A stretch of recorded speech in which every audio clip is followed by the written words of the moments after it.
Saludos. El día de hoy hablaremos de la respiración celular. A manera de introducción, debemos destacar que la respiración no se refiere específicamente a la mecánica ventilatoria en la cual se encuentran relacionados los pulmones. En realidad, la respiración es un proceso mucho más complejo que requiere la participación de múltiples aparatos que coordinan sus funciones para poder ofrecer a las células el oxígeno. De esta forma podemos comprender que una persona es capaz de vivir por varias semanas sin alimento y varios días sin agua, pero solamente puede permanecer viva pocos minutos en ausencia de oxígeno. Cada una de las células de nuestro cuerpo necesita un suministro continuo de oxígeno para producir energía, crecer, repararse, reconstruirse y también para mantener sus funciones vitales. El oxígeno, por lo tanto, debe estar disponible para cada una de nuestras células de manera que ellas la puedan utilizar constantemente.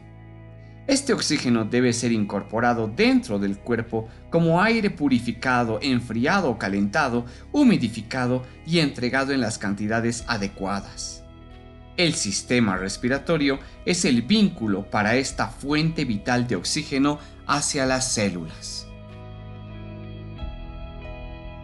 Existen mecanismos involucrados en este proceso de la respiración, es decir, que son los pasos que permiten que el oxígeno pueda llegar a cada una de las células del cuerpo y que a la vez se pueda recoger el dióxido de carbono desde las células para ser transportado hacia los pulmones para su eliminación al medio externo. Entre estos mecanismos tenemos que mencionar en primer lugar a la ventilación, que se refiere al intercambio de aire entre la atmósfera y los pulmones. Esto se da gracias a la función de estos órganos mediante la denominada mecánica ventilatoria. En segundo lugar, tenemos el proceso de difusión e intercambio gaseoso, también denominado hematosis, que se refiere al intercambio de oxígeno y dióxido de carbono a nivel de la superficie pulmonar entre el alvéolo y los capilares alveolares. En tercer lugar, tenemos otro mecanismo que es el transporte de oxígeno, es decir, el transporte de este gas en la sangre. Existen factores determinantes en este transporte de oxígeno de los alvéolos pulmonares al resto de las células del organismo. En este caso, entran en juego los glóbulos rojos, que gracias a la hemoglobina que transportan, son capaces de transportar no solamente el oxígeno desde los pulmones hacia las células, sino también recoger de las células el dióxido de carbono y enviarlo hacia los pulmones para su eliminación. Por último, el cuarto mecanismo involucrado en la respiración es el intercambio gaseoso que ocurre a nivel celular, donde se ofrece a las células oxígeno para su metabolismo y se retira el metabolito, que es el dióxido de carbono, desde las células para ser transportada a los pulmones para su eliminación. Para poder comprender de forma adecuada el proceso de la respiración, debemos recordar definiciones muy tradicionales como las que nos ayudaban a diferenciar lo que es un sistema y un aparato. Debemos recordar que el sistema puede estar integrado por un conjunto de aparatos diferentes. Podemos indicar que entre el sistema respiratorio y el aparato respiratorio existen algunas diferencias. De esta forma, podemos caer en cuenta que la respiración es un mecanismo muy complejo y por lo tanto sería muy difícil que dependa de un solo aparato. De esta forma podemos hablar de un concepto más grande, el sistema respiratorio, compuesto por el aparato respiratorio, el sistema nervioso central mediante el control a nivel del centro respiratorio, además el aporte del aparato cardiovascular y mencionar el sistema hematopoyético como medio de transporte de gases. Por otro lado, el aparato respiratorio estaría compuesto por las vías aéreas altas y bajas, la caja torácica, además de sus músculos, y el tejido pulmonar con sus vasos sanguíneos y la pleura. Por lo tanto, El objetivo principal de este sistema respiratorio consiste en permitir el ingreso de oxígeno al organismo para ser transportado hacia las células y que estas células lo empleen en su metabolismo. Esto es lo que se conoce como respiración celular y se refiere a la reacción del oxígeno con moléculas orgánicas con el fin de producir energía en forma de ATP, trifosfato de adenosina, logrando conseguir de esta reacción como metabolitos de desecho dióxido de carbono y agua. Este proceso de respiración celular para la producción de energía requiere de diferentes vías bioquímicas intracelulares que ocurren a nivel del citoplasma como la glucólisis o a nivel del interior de la mitocondria como el ciclo de Krebs y la cadena respiratoria. Lo que acabamos de mencionar puede observarse en este esquema que demuestra cómo se produce la combinación del oxígeno de la respiración con moléculas orgánicas provenientes, por ejemplo, de componentes de la dieta como los hidratos de carbono, aminoácidos y ácidos grasos. Además, podemos ver cómo las diferentes vías metabólicas se complementan una con la otra con un solo fin: construir energía, ATP. Así podemos ver justamente el primer paso de la glucólisis, además de la formación de acetilcoenzima A, el ingreso de esta hacia el ciclo de Krebs y por último la producción de electrones que ingresarán a la fosforilación oxidativa, y gracias a la cadena de transporte de electrones podremos construir ATP, trifosfato de adenosina, como componente de la energía celular. Así, revisando el esquema general de la respiración celular aeróbica, es decir, con utilización de oxígeno, podemos notar, como se ve en la figura, que en el ciclo de Krebs la cadena respiratoria se acopla con la fosforilación oxidativa. Pueden notar que la utilización de un átomo de oxígeno se combina con dos hidrogeniones para formar una molécula de agua. En este sentido, podremos observar mediante la siguiente fórmula química el balance energético final en condiciones aeróbicas, es decir, la respiración celular cuando existe disposición de oxígeno. Así podemos observar en la fórmula cómo podemos reaccionar en primer lugar una molécula de glucosa con 6 moléculas de oxígeno con 36 fosfatos inorgánicos y además 36 moléculas de ADP, de adenosín difosfato. A partir de esta combinación podemos crear 6 moléculas de dióxido de carbono, 36 ATPs y 42 moléculas de agua. Este es el momento clave en el que, al observar esta reacción química, nos preguntamos ¿para qué ha sido necesario el oxígeno de la respiración? Pues, en última instancia, este oxígeno sirve para unirse con los hidrógenos provenientes de la glucosa, por ejemplo, para formar agua. Sacar hidrógeno de la glucosa es una oxidación, y estos hidrógenos no pueden quedar libres, debemos combinarlos con el oxígeno y así formar las 42 moléculas de agua. La segunda pregunta que podríamos plantearnos es que si existe alguna otra forma de quitarle hidrógeno a la glucosa en ausencia de oxígeno, y la respuesta es sí. Esto se denomina las condiciones anaeróbicas para la producción de ATP. Podemos observar en la siguiente reacción química la posibilidad de crear ATP, energía celular, en ausencia de oxígeno. En primer lugar, podemos ver que una molécula de glucosa puede unirse con 2 fosfatos inorgánicos y 2 ADPs. A partir de esto, se va a producir 2 moléculas de ácido láctico, más 2 ATPs, más 2 moléculas de agua. Claramente podemos notar que este tipo de reacción en ausencia de oxígeno solo sirve para producir 2 moléculas de ATP, mientras que la reacción aeróbica nos producía 36 ATPs gracias al empleo del oxígeno. De esta forma podemos comprender que condiciones como la anoxia Y la muerte de la célula en ausencia de oxígeno se produce porque el sistema de producción de energía es insuficiente para las necesidades energéticas de la célula. El hombre, por lo tanto, respira para llevar oxígeno a las células y lograr una producción de energía mucho más eficiente. Si pensamos en las células como unidades vivas, aisladas e independientes que se encuentran navegando en un inmenso mar, tal como lo describe Claude Bernard, sería fácil comprender que este tipo de célula puede obtener el oxígeno a partir de, el oxígeno que se encuentra disuelto en el agua y que penetra al interior de la célula por difusión simple. Pero cuando analizamos las células de animales más evolucionados, como el hombre, podemos notar que estas células se encuentran rodeadas de un mar interior y que en este caso se hace necesario disponer de un sistema mucho más sofisticado capaz de conducir el oxígeno desde el medio exterior hacia este medio interior.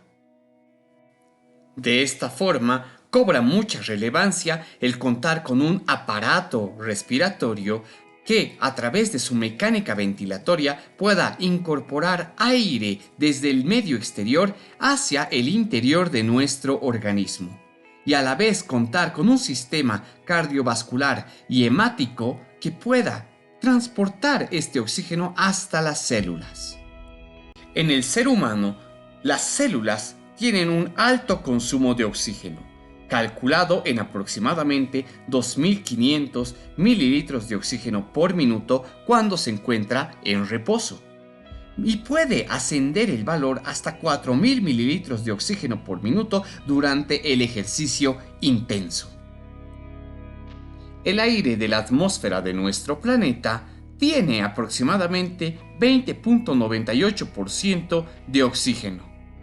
Por lo tanto, a partir de este dato, podríamos asumir que si nuestro sistema respiratorio funcionara con un 100% de eficacia, bastaría con incorporar 1.250 mililitros de aire por minuto y de ahí poder sacar los 250 mililitros de oxígeno que necesitan nuestras células cada minuto. Pero si analizamos nuestra función respiratoria, nos damos cuenta que esto no sucede así, ya que el hombre tiene aproximadamente unas 16 inspiraciones y expiraciones por minuto, determinando su frecuencia respiratoria. Y en cada una de estas inspiraciones mueven aproximadamente 500 mililitros de aire desde el exterior hacia el interior de los pulmones. En base a esto, resulta fácil calcular que un hombre en reposo es capaz de movilizar aproximadamente 8.000 mililitros por minuto de aire para obtener los 250 mililitros por minuto de oxígeno que requieren nuestras células. De este modo podemos comprender, en base a todo lo que hemos mencionado hasta el momento, lo importante que es tener un sistema capaz de transportar el oxígeno desde el medio ambiente exterior hasta el interior del cuerpo, transportándolo específicamente hasta cada una de nuestras células. Y así también resulta muy importante tener un sistema capaz de poder eliminar hacia el exterior del cuerpo el dióxido de carbono que se produce en cada una de nuestras células. De esta forma, si examinamos nuevamente la reacción química de la glucosa en presencia de oxígeno que habíamos estudiado previamente, podemos notar que por cada molécula de glucosa se producen 6 moléculas de dióxido de carbono y a la vez se han consumido 6 moléculas de oxígeno. Esta relación puede calcularse con la siguiente fórmula que nos sirve para determinar el denominado cociente respiratorio, que, como la producción de moléculas de dióxido de carbono se iguala con el consumo de moléculas de oxígeno, esta relación tiene un valor normal de 1. Este cociente respiratorio igual a la unidad nos estaría indicando que las células están logrando toda su energía a partir de los carbohidratos. Pero esto en general no resulta de esta forma, ya que un ser humano tiene una alimentación mixta. No solamente se alimenta de hidratos de carbono, También se alimenta de aminoácidos y ácidos grasos que pueden modificar bioquímicamente este cociente respiratorio tomando un nuevo valor, igual a 0.825. En base a este valor real de cociente respiratorio, si despejamos la fórmula, podríamos calcular la cantidad de dióxido de carbono que se produce a nivel celular. Esto lo logramos multiplicando el cociente respiratorio de 0.825 por el consumo de oxígeno en reposo, que es de 250 mililitros por minuto, dándonos un resultado de producción de dióxido de carbono por minuto de 206 mililitros. Ya que habíamos mencionado el consumo de oxígeno a nivel de nuestros tejidos, es importante definir de forma clara lo que significa el consumo máximo de oxígeno. Esto se refiere a la potencia aeróbica, que es la capacidad del organismo para consumir oxígeno. Se dice que el organismo ha alcanzado los límites de su consumo máximo de oxígeno cuando un esfuerzo se prolonga mucho tiempo a la máxima potencia. Este consumo máximo de oxígeno, por lo tanto, depende de varios factores que confluyen en el mismo objetivo: llevar la mayor cantidad posible de oxígeno hacia los tejidos. La intensidad de un esfuerzo de larga duración se mide en porcentaje de la intensidad máxima alcanzada cuando el consumo de oxígeno llega al máximo, y esto se expresa como el porcentaje de consumo máximo de oxígeno. Para que se produzca la respiración celular, en primer lugar necesitamos que se produzca la respiración externa. Esta consiste en un intercambio gaseoso entre el organismo y su medio ambiente, de donde obtiene el oxígeno a través de los pulmones, mediante la mecánica ventilatoria, para luego producir el proceso de hematosis, que incorpora oxígeno a la hemoglobina de los glóbulos rojos, quienes transportarán las moléculas de oxígeno a todas las células del cuerpo, para que las células utilicen dicho oxígeno en la producción de energía, ATP. Después de este proceso, se produce la eliminación del dióxido de carbono, liberándolo desde las células, transportándolo por la sangre y produciendo su eliminación en la expiración de la mecánica ventilatoria. En cuanto al proceso de la respiración celular, esta se refiere a una sucesión de reacciones químicas intracelulares que están destinadas a degradar las moléculas orgánicas que producen energía y que implican en general el consumo del oxígeno de la respiración. Esta respiración celular es un proceso redox, tal como puede verse en la imagen, en el que la glucosa se oxida a dióxido de carbono y el oxígeno se reduce a agua. Este proceso de respiración celular acontece en la fábrica productora de energía en nuestras células, la denominada mitocondria.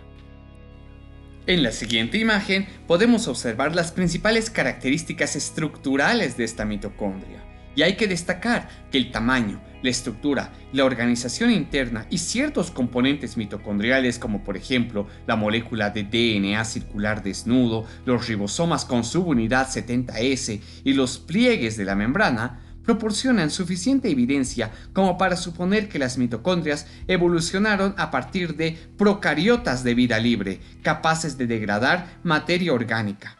Estos habrían sido incorporados por células eucariotas con las que establecieron la relación simbiótica.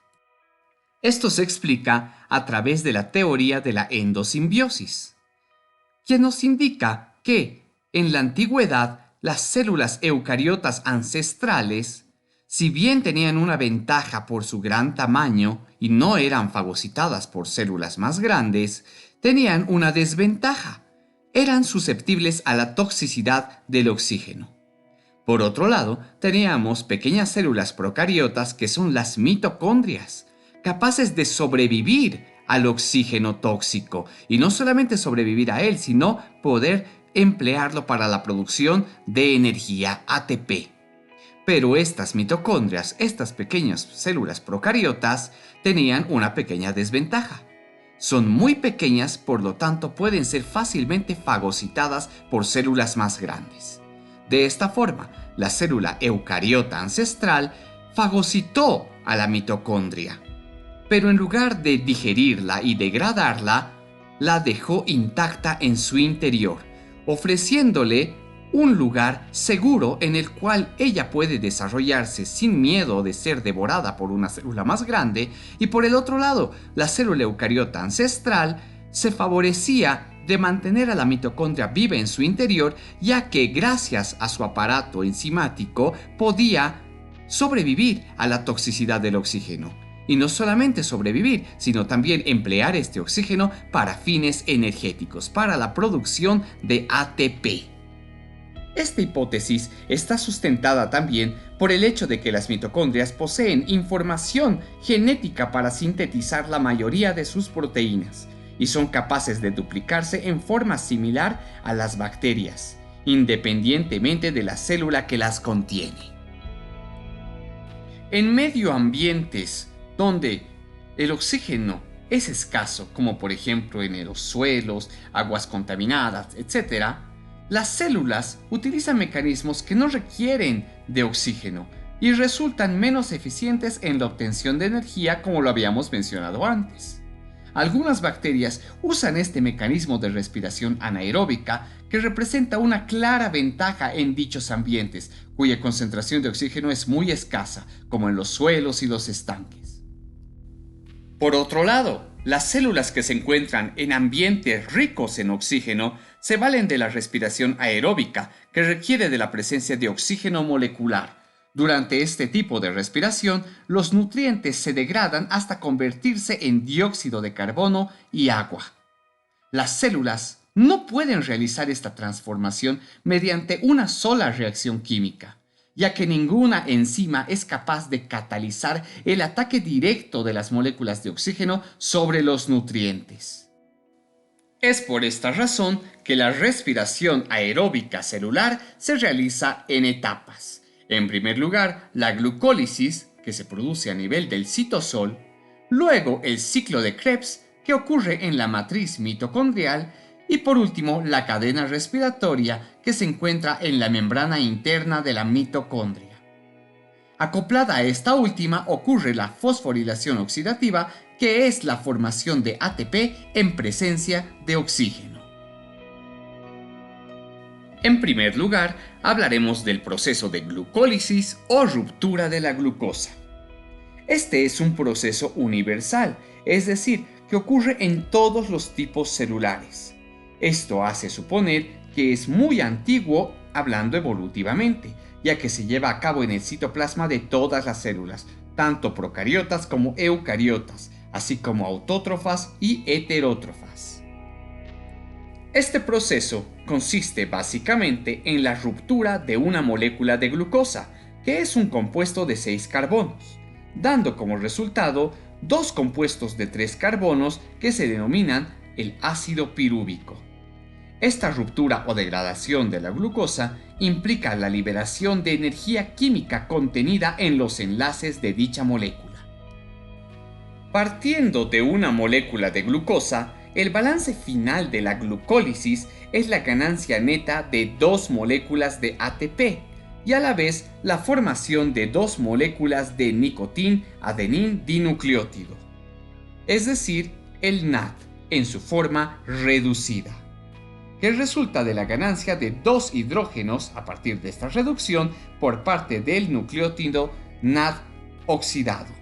Dichos hidrógenos provienen de la ruptura de la glucosa, que los libera mediante la oxidación. Luego, cada ácido pirúvico es capaz de perder una molécula de dióxido de carbono, pasando a convertirse en ácido acético. Entonces se genera un NAD reducido por la oxidación del ácido acético y se le une una molécula orgánica, que es la coenzima A, y así se forma la acetilcoenzima A, sustancia clave que entrará en el ciclo de Krebs mitocondrial. La acetilcoenzima A, que ingresa al ciclo de Krebs, se combina con el oxalacetato presente en la matriz mitocondrial y de esta forma producen el isocitrato. Este pierde un dióxido de carbono y un electrón, que va a justamente reducir a un NAD, convirtiéndose en alfa-cetoglutarato. Este último pierde otro dióxido de carbono y otro electrón y da la energía para formar un GTP, convirtiéndose en succinato. Este último pierde dos hidrogeniones y forma el malato, que a partir de su pérdida de hidrogeniones genera un nuevo oxalacetato que reinicia el ciclo. Como puede observarse, la importancia de este ciclo de Krebs es la producción de nicotin-adenin dinucleótido y de flavin-adenin dinucleótido en sus formas reducidas, es decir, unidas a hidrogeniones. Estos electrones son cedidos por el NAD y el FAD y son transportados a través del complejo de proteínas de membrana interna mitocondrial. De esta forma, los hidrogeniones salen hacia el espacio intermembrana y luego son bombeados por la ATP sintetasa, proporcionando la energía para la formación del trifosfato de adenosina. Al final de este proceso, tal y como puede verse en la figura, los hidrogeniones son atraídos por las moléculas de oxígeno con el objetivo de formar agua. De esta forma podríamos concluir mencionando que cada NAD reducido provee la energía necesaria para la formación de 3 moléculas de ATP. Por otro lado, cada FAD reducido rinde una cantidad menor de energía, ya que solo se generan 2 moléculas de ATP. Teniendo en cuenta que todos los NAD y FAD reducidos producidos en la oxidación total de una molécula de glucosa ingresan a la cadena de transporte de electrones, el rendimiento energético de la respiración celular aeróbica podría resumirse de la siguiente manera, tal y como puede verse en la tabla. En esta tabla podemos observar los diferentes procesos bioquímicos productores de energía, dándonos el detalle de qué cantidad de ATP se ha producido en cada uno de estos pasos bioquímicos. En primer lugar, podemos notar que durante la glucólisis, en el rendimiento energético produce 2 ATPs de forma directa y también produce 2 moléculas de NAD reducido. Debemos recordar que por cada NAD reducido se pueden producir 3 ATPs a partir de la fosforilación oxidativa. De esta forma, la producción de 2 NADs reducidos nos ha dado como formación final de 6 ATPs, más los 2 ATPs de rendimiento energético, podemos decir que la glucólisis ha producido en total 8 ATPs. Por otro lado, podemos observar el proceso de la descarboxilación oxidativa, que no ha producido ATPs durante su rendimiento energético, pero sí ha producido 2 moléculas de NAD reducido. De esta forma podemos ver que ha producido, después de la fosforilación oxidativa, una cantidad total de 6 ATPs. Por último, podemos notar que la mayor cantidad de energía se produce a nivel del ciclo de Krebs, cuyo rendimiento energético durante el ciclo produce 2 GTPs de manera directa. Y al final del ciclo se han producido 6 moléculas de NAD reducido y 2 moléculas de FAD reducido. Recordemos que por cada NAD reducido se forman 3 moléculas de ATP en la fosforilación oxidativa. Y por cada molécula de FAD reducido se producen 2 moléculas de ATP. Por lo tanto, podemos observar que a partir del NAD reducido se han producido 18 ATPs. A partir de las 2 moléculas de FAD reducido se han producido 4 ATPs, más los 2 GTPs de rendimiento energético durante el ciclo. Finalmente, podemos comprender que a partir de la oxidación de una molécula de glucosa se ha producido un total de 38 ATPs. Finalmente, hablaremos de las vías anaeróbicas, es decir, sin utilización de oxígeno. Para entenderlo, hay que destacar que en la naturaleza existen organismos que tienen la capacidad de degradar y oxidar los compuestos orgánicos, liberando dióxido de carbono, pero sin utilizar el oxígeno como aceptor final de electrones. De esta forma, ellos utilizan otros compuestos inorgánicos de manera general como aceptores finales de los electrones. Este proceso se denomina respiración anaeróbica. Estas vías anaerobias son de dos tipos. En primer lugar, la fermentación alcohólica y en segundo lugar, la fermentación láctica. Durante la fermentación alcohólica ocurren dos reacciones consecutivas. En primer lugar, el ácido pirúvico forma acetaldehído más una molécula de dióxido de carbono. Luego, el acetaldehído se combina con un NAD reducido para formar etanol más un NAD oxidado. Algunas bacterias tienen la capacidad de degradar parcialmente la glucosa hasta obtener ácido pirúvico. Luego lo transforman en acetaldehído y finalmente en etanol, tal y como lo hemos visto. Estas bacterias son generalmente utilizadas para procesos de fabricación de bebidas alcohólicas. Por otro lado, tenemos la segunda vía anaeróbica que corresponde a la fermentación láctica, en la cual veremos la combinación del ácido pirúvico con el NAD reducido, produciendo ácido láctico más NAD oxidado. En la naturaleza existen ciertos microorganismos capaces de realizar este proceso, tal es el caso de la bacteria Lactobacillus, que son utilizados para la elaboración de productos lácteos como el yogur. Pero a nivel del cuerpo humano podemos destacar que los glóbulos rojos maduros, como carecen de mitocondrias, utilizan este proceso de fermentación láctica como única vía de obtención de ATP.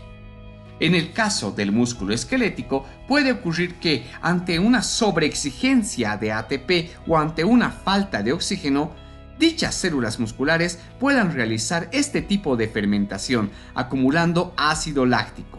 Así se produce el calambre por acumulación de lactato al día siguiente de haber realizado un gran ejercicio físico. Finalmente, no debemos olvidar que tanto la fermentación alcohólica como la láctica producen un rendimiento muy bajo de ATP, formando solamente 2 moléculas de trifosfato de adenosina por cada glucosa, una cifra mucho menor que la que se obtiene mediante la respiración aeróbica.